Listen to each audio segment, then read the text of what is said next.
Bonjour, c'est Monsieur Ndoye Chimère. Je suis venu aujourd'hui pour vous présenter la correction de l'exercice 3 de la série acide carboxylique et dérivés. Nous avons un acide qu'on a mis dans l'eau et on obtient une solution acide que l'on dose avec de l'hydroxyde de sodium. Sur la première question, on nous a demandé de calculer la concentration de l'acide.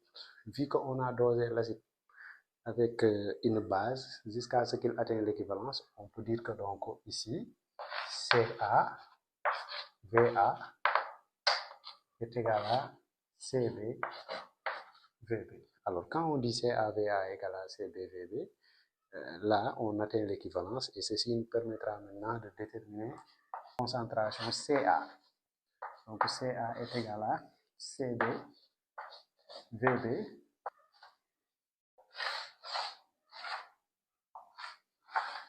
Voici la concentration de l'acide, 4,2 10 puissance moins 2 mol par litre.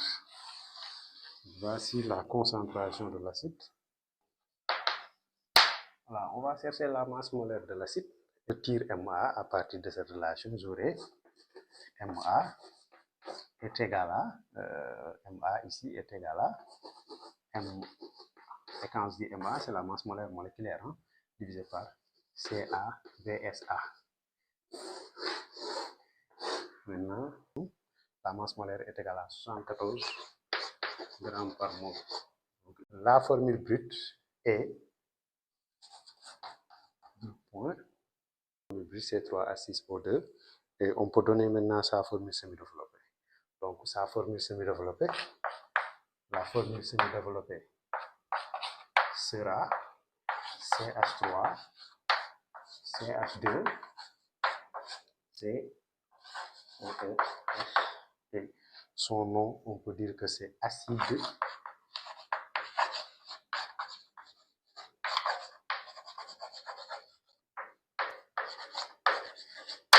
un acide propanoïque. À la question 3, on a l'acide carboxylique qui est l'acide propanoïque en présence de pentachlorure de phosphore. Et à la fin de la réaction, on sait que le pentachlorure de phosphore, c'est un agent qui permet de transformer l'acide carboxylique en ce qu'on appelle un chlorure d'acide. Alors ce chlorure d'acide là, ça y est là, sa formule, avec sa fonction, CO double liaison Cl, et que ici nous avons écrit la formule, et C, le composé C, voici sa formule, et son nom c'est chlorure de propanoïde. Arrivé à la question 4, on vous demande de déterminer la formule semi-développée du composé D. Alors le composé D, toujours c'est A qu'on déshydrate. Ici, on prend 2 molécules de l'acide et on le déshydrate, mais en présence d'un agent déshydratant. Dans les exercices d'acide carboxylique, quand vous entendez le décaoxyde de tétraphosphore ou bien le pentaoxyde de diphosphore, ce sont des agents déshydratants. Ça permet d'enlever une molécule d'eau. Mais sachez que ici, on a une déshydratation intermoléculaire. Quand je dis intermoléculaire, c'est entre 2 molécules. Parce qu'on peut avoir ce qu'on appelle une déshydratation intramoléculaire. Mais ici, c'est une déshydratation intermoléculaire entre 2 molécules qui donne à la fin une molécule qu'on appelle anhydride. On a un anhydride symétrique. Donc, son nom, c'est anhydride propanoïque. Question 6. On nous dit qu'on fait réagir le butane 2-ol respectivement sur l'acide A, sur le composé C et D. Alors, on veut savoir les réactions qui vont se produire. Alors, le composé A est un acide carboxylique. Quand on le fait réagir avec le butane 2-ol, on sait que le butane 2-ol, c'est un alcool. Donc, le butane 2-ol, on a donné sa formule, c'est un alcool, ça est là, sa formule est là. Donc, si ça réagit avec un acide carboxylique, c'est une réaction d'estérification directe. Quand on dit une estérification directe, c'est entre l'alcool et l'acide carboxylique. Alors, l'acide carboxylique et l'alcool donnent un ester. Donc, le composé qu'on obtient, le composé E, c'est un ester plus un composé annexe ici qui est la molécule d'eau. Le composé C, c'est un chlorure d'acide, et quand un chlorure d'acide réagit avec l'alcool, qui est le butane 2-ol, on obtient encore le même ester. Vous voyez, on obtient encore le même ester. L'anhydrite, qui réagit avec le butane 2-ol, qui est un alcool. Et à la fin de la réaction, on obtient encore le même composé. Mais attention, ces deux réactions, ce sont des réactions d'estérification indirecte. Les deux là, ce sont des réactions d'estérification indirecte. Mais la première réaction, c'est une réaction d'estérification directe.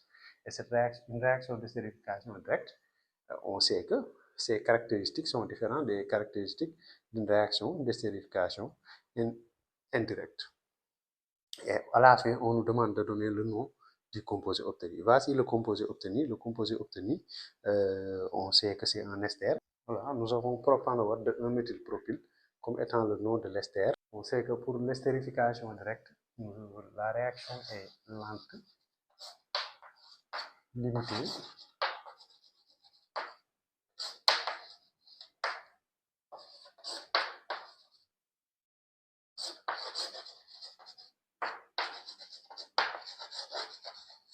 Et athermique.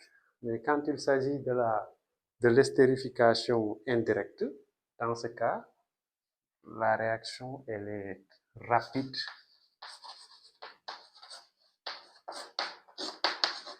et totale. Voilà, donc on peut écrire l'équation entre l'ester qu'on a obtenu et le NaOH. Le NaOH, c'est l'hydroxyde de sodium. On a écrit sa formule là-bas. Donc, sous forme de solution, c'est Na plus OH-. Donc, quand ça réagit avec un ester, donc ça donne à la fin un carboxylate de sodium. Ça, nous avons l'alcool initial, ça se régénère, ça revient à la fin de la réaction. Et que cette réaction, on appelle ça, c'est une réaction de saponification. C'est ça qu'on appelle la réaction de saponification. Une base forte qui réagit avec un ester, ça c'est une réaction de saponification.